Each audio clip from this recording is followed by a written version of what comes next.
there's a saying by a very famous author, if you don't know where you've come from, then you don't know where you are. And if you don't know where you are, you don't know where you're going. You know, every one of us is a historical being. If you think about it, you know, the clothes we wear, the food we eat, the festivals we celebrate, everything is a result of historical processes. And I think it's really important for children to understand why they are in the cultural space that they occupy. And the sooner they understand that, the sooner they'll understand how to be better citizens going forward. They'll understand the world better, their world better, and also the world around them. In future, they can make better decisions.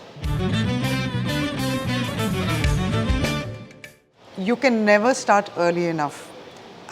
It depends on the age also, you know. Very young children, you start by telling them stories of their own past, like their grandmothers, what they did, what the grandfathers did, how they lived, what kind of clothes they wore, the vehicles that they drove, simple things. As they get older, there are wonderful historical fiction books that you can introduce them to. They develop an interest in the past, and probably pre-teen or teenagers will then take up reading the papers, non-fiction. The list is endless because there's so many marvelous works coming out for children now in the field of history. In my books in particular, all non-fiction books, and it's a really interesting question because I find that the more research I do, the more I can get in entertaining information for them.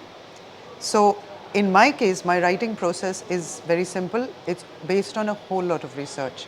And once the research is over, I find something that can be an entertaining introduction to the story. That's half the battle.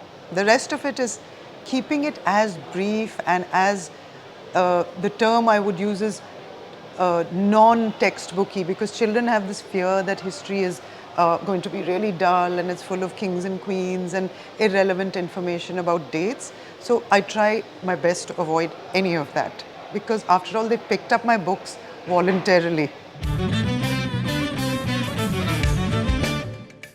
Very important, because as I was saying, at a very young age, you know, even 3 and 4-year-olds, if you notice, they're very interested in the family past. They look at a photograph and say, why is Tata wearing that outfit? Did my grandmother know how to drive a car? These are little historical nuggets that come into their minds. They even want to know, did you go to school? What were your teachers like? What sort of tiffin did you carry? Tiny little things that give them an inkling that there is a family tradition and they are part of it. That is the foundation, and as I said, they'll develop on their own when they start reading. I would say it's a very hard choice. All of them, they're fabulous monuments.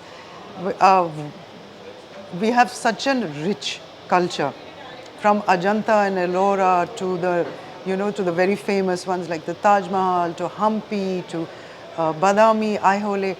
But the important thing is to take them as a matter of fun. Don't take them as an extension of their syllabus or something.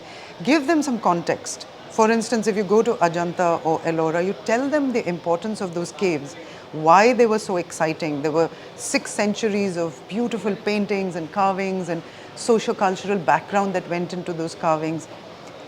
Make it fun for them. Have some activity along with it. Have some coloring pages or something that, little keywords or some little places that they can identify. For instance, in Mahabalipuram, there are lovely, little sculptures of monkeys and cats and things like that. You can show them that when they're young. And then they realize that it's a matter of what they are seeing. They're not being forced into anything. They'll automatically develop an interest. Advice, I would say pick up anything that you're interested in, because you know that we are battling we're battling for time against digital screens, whether it's a phone or an iPad or a laptop. So any book that a young person picks up is an important book. Don't try to confine them. I'm really giving advice to their carers and their parents rather than the readers, because children very often know what their interests are and what they like. So that's all. I think interest-wise, let them just pick up anything they want, read it. And that's the best way to make a good, confident reader.